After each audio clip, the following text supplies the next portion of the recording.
Hello everyone, आज हम start करेंगे procedure for accepting deposit from public, जिसके हमारे 7 पॉइंट कंप्लीट हो चुके थे। आज हम उसको आगे बढ़ाने वाले हैं। आज आगे के हम जो पॉइंट्स हैं उसको कंप्लीट करने वाले हैं।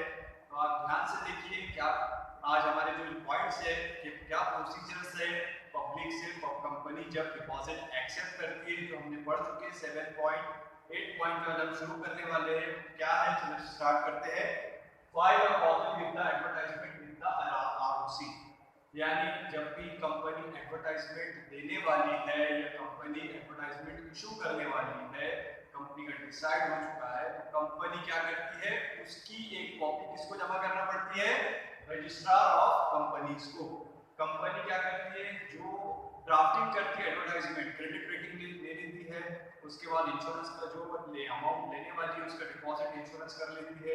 उसके अलावा ड्राफ्टिंग करने से पहले ट्रस्टीज को अपॉइंट कर दिया जाता है और वो भी मेंशन किया जाता है एडवर्टाइजमेंट में, रेटिंग्स लिया जाता है वो भी मेंशन किया जाता है, शेयर होल्डर से अप्रूवल लिया जाता है। सारी बातें होने के बाद कंपनी क्या करती है, कंपनी का secretary file a copy with the advertisement with ROC की, जो एडवर्टाइजमेंट हम देने वाले हैं जनरल पब्लिक में जो इशू करने वाले हैं, कंपनी जब एडवर्टाइजमेंट इशू करती है तो कंपनी एक को जरूरी है, कंपलसरी है, उसका एक प्रोसीजर है कि एक इंग्लिश पेपर में देना कंपलसरी है, एक इंग्लिश पेपर में एडवर्टाइजमेंट देना कंपलसरी है, और दूसरा पेपर वो कि जो मार्केट में जो ज्यादा फेमस होता है, जो ज्यादा चलता है, उसमें देना कंपलसरी होता है, और उसकी एक कॉपी रजिस्ट्रार को सबमिट करनी पड़ती है कंपनी को।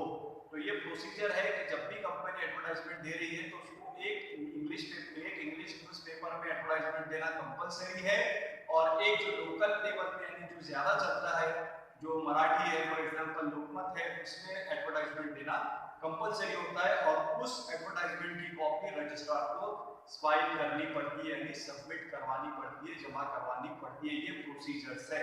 8 पॉइंट 9 है एडवर्टाइजमेंट टू द पब्लिक, और जब जमा करने के बाद कंपनी क्या करती है, एडवर्टाइजमेंट क्या करती है, पेपर में, न्यूज़पेपर में देती है, एक इंग्लिश पेपर में और एक लोकल लैंग्वेज यानी वर्नाक्युलर लैंग्वेज में, मतलब लोकमत वगैरह जो मराठी वगैरह जो ज्यादा चलता है उसके अंदर क्या करती है, फेमस पेपर में एडवर्टाइजमेंट देती है। और एडवर्टाइजमेंट देने के बाद उसमें ये भी मेंशन किया जाता है कि कौन सा बैंकर को अपॉइंट किया गया है, कौन सी बैंक अपॉइंट की गई है, और कहाँ आपको पैसा डिपॉजिट करना है, कौन सी बैंक में।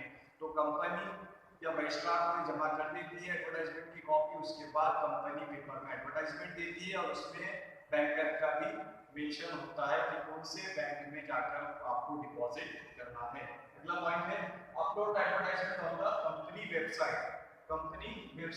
उसके बाद ये होता है कि कंपनी की जो है तो वेबसाइट भी होती है, और कंपनी का प्रोसीजर है कि कंपनी पेपर में भी एडवर्टाइजमेंट देती है, उसके अलावा कंपनी को जो कंपनी की वेबसाइट होती है उसके ऊपर भी एडवर्टाइजमेंट मेंशन करना पड़ता है, अपलोड करना पड़ता है एडवर्टाइजमेंट, ताकि जो भी पब्लिक है वो कंपनी के एडवर्टाइजमेंट पर भी वेबसाइट पर भी अपनी एप्लीकेशन अपलोड कर सकते हैं।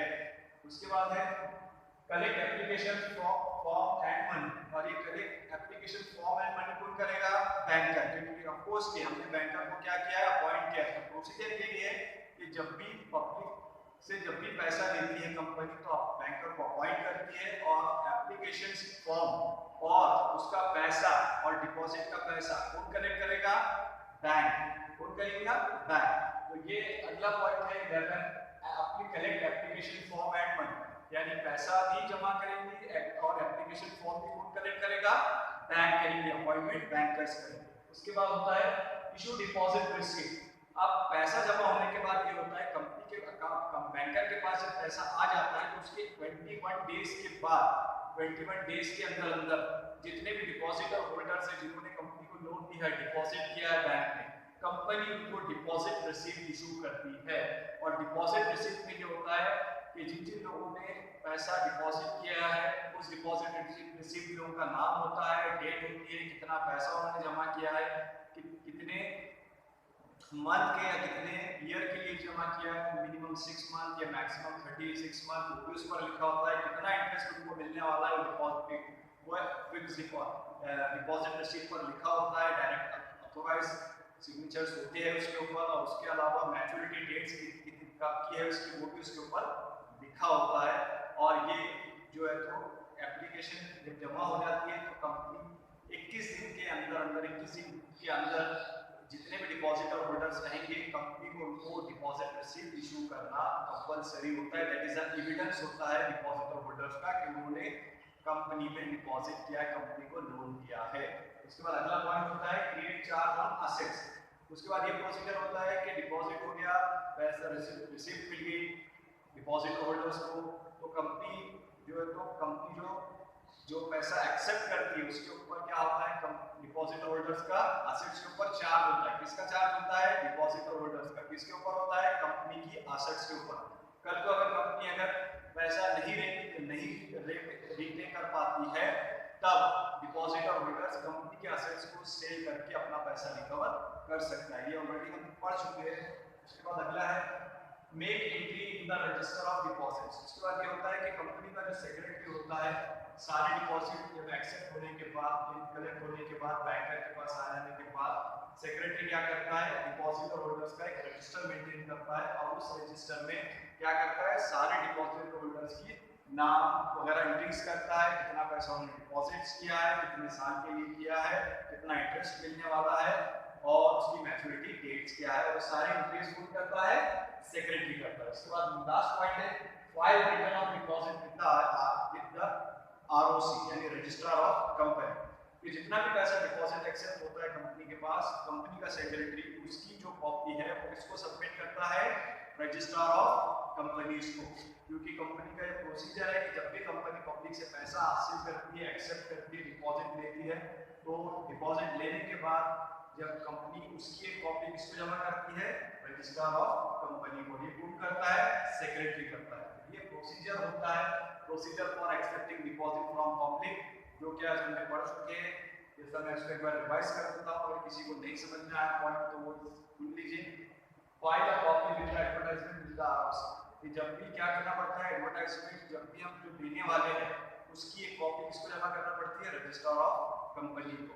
उसके बाद जब एडवर्टाइजमेंट दिया जाता है तो एक इंग्लिश पेपर कंपलसरी उस पर देना पड़ता है कंपनी को, और एक लोकल लैंग्वेज यानी जो फेमस पेपर होता है उसके अंदर कंपनी को एडवर्टाइजमेंट देना पड़ता है और उसकी कॉपी भी रजिस्ट्रार को जमा करनी पड़ती है।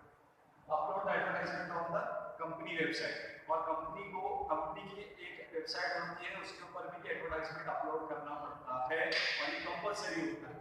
उसके बाद है correct application form and money.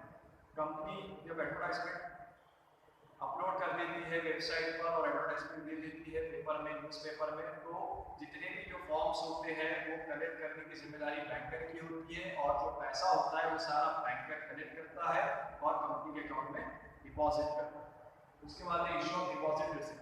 पैसा जमा होने के बाद, एक्सेप्ट होने के बाद कंपनी 21 दिन के अंदर जितने भी डिपॉजिटर होल्डर्स होते हैं उनको डिपॉजिट रिसिप्ट इशू करती है, और वो डिपॉजिट रिसिप्ट जो होती है वो एक एविडेंस होता है कि डिपॉजिटर होल्डर्स ने कंपनी को पैसा यानी लोन दिया है।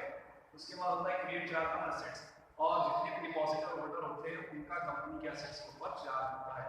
उसके बाद अगला पॉइंट है make entry in the register of deposits. कि जितने भी शेयर होल्डर, जितने भी डिपॉजिटर होल्डर्स होते हैं उनका कंपनी में क्या होता है, एक रजिस्टर में सेक्रेटरी मेंटेन करता है, उसके अंदर सारों की इंक्रीज करता है कि किन किन लोगों ने हमारी कंपनी में डिपॉजिट किया है, पैसा लोन दिया है कंपनी को, उनका नाम, उनका एड्रेस, कितना पैसा उन्होंने डिपॉजिट किया है, कितना इंटरेस्ट मिलने वाला है, मैच्योरिटी डेट्स, ये सारी चीज सेक्रेटरी करता है। Last point file return on deposit with the ROC. ROC मतलब रजिस्ट्रार ऑफ कंपनी।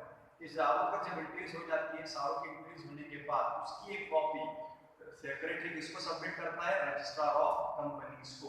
तो ये हो गया हमारा जो पॉइंट था, ये प्रोसीजर था, procedure for accepting deposit from public. आज हमने कंप्लीट कर लिया है, तो होप है सभी को समझ में आया होगा। आप मेरे चैनल को लाइक कीजिए, सब्सक्राइब कीजिए, और आज के लिए हम इतना ही रुकेंगे। अगले जो लेक्चर में देखेंगे, हम अगले लेक्चर में ये देखेंगे कि procedure for accepting deposit from members, company ने पब्लिक से किस तरीके से पैसा लेते